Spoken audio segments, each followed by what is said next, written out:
नाही नाही तुम्ही ऐकली राहू का तुमच्यासाठी किती काम काम करायला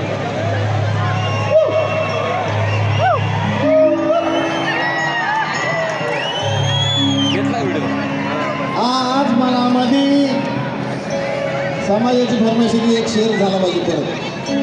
आज मनामध्ये जळणारा हा जळणार आहे. एक एक मातक वीराचं पाऊल आज इकडे वळणार आहे. विष्णू भाऊनी आज मागाची ताकद मुख्यमंत्र्याला सुद्धा कळणार आहे. आणि एक मुखडा तुम्हाला काय ऐकवतोय.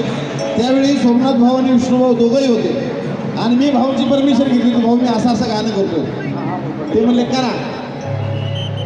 अहो सोमनाथ भाऊनी विष्णू भाऊनी एक एक पट्ट्या घडवल्या.